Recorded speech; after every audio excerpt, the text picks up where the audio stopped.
Assalamualaikum warahmatullahi wabarakatuh. Perkenalkan, saya Fatma Amalia, calon guru penggerak angkatan 9 dari SD Negeri Menoreh, Kecamatan Salaman, Kabupaten Magelang, Provinsi Jawa Tengah.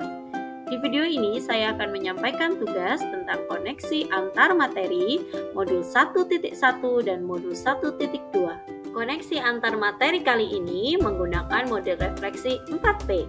Yang pertama, peristiwa, yang kedua, perasaan, yang ketiga, pembelajaran, dan yang terakhir, penerapan ke depan.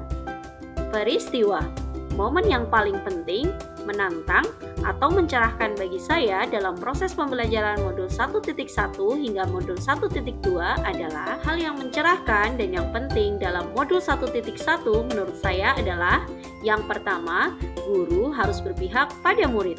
Yang kedua, guru harus bisa menuntun muridnya sesuai kodrat alam dan kodrat zamannya.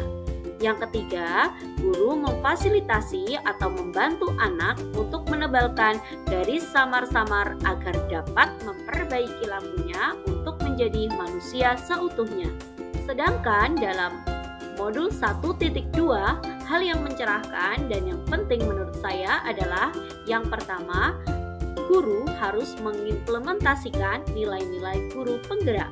Yang kedua, peran seorang guru tidak hanya dalam kelas saja, tetapi juga harus bekerja sama dan berperan dalam beberapa hal. Selain itu, terdapat hal-hal yang menantang bagi saya dalam modul 1.1 dan 1.2. Di antaranya adalah yang pertama, melakukan aksi nyata terkait penerapan filosofi pendidikan Ki Hajar Dewantara.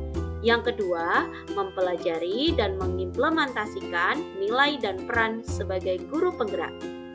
Adapun kaitan antara modul 1.1 dan 1.2 yang saya pahami adalah nilai guru penggerak yang berupa berpihak pada murid sesuai dengan filosofi pendidikan Ki Hajar Dewantara yang bersifat menuntun, sehingga pemimpin pembelajaran harus berpihak pada murid.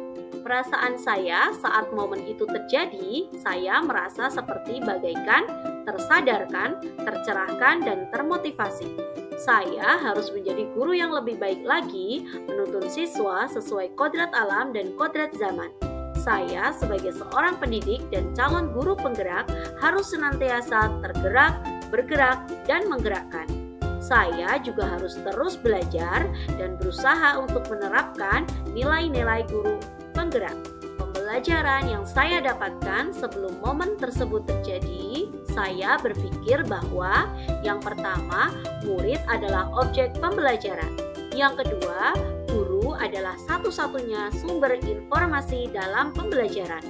Yang ketiga, penilaian ranah kognitif adalah yang paling utama tanpa mempedulikan nilai-nilai karakter murid. Yang terakhir, jarang berkolaborasi dengan rekan guru yang lain. Setelah mempelajari modul 1.1 dan modul 1.2, sekarang saya berpikir bahwa yang pertama, murid adalah subjek pembelajaran dan guru hanya sebagai fasilitator bagi muridnya. Yang kedua, informasi didapat dari berbagai sumber dan media, bukan hanya dari guru saja. Yang ketiga, penilaian dari berbagai ranah penilaian, utamanya dalam nilai-nilai karakter. Yang terakhir, memperbanyak kolaborasi dengan rekan guru lain serta menggerakkan komunitas praktisi. Ada beberapa penerapan ke depan ataupun rencana yang saya akan lakukan. Yang pertama, melakukan kegiatan yang melibatkan murid dengan memperhatikan kodrat alam dan kodrat zaman serta menuntun mereka dengan nilai-nilai karakter yang baik. Yang kedua, mengikuti pelatihan atau pendidikan secara mandiri, baik secara offline maupun online.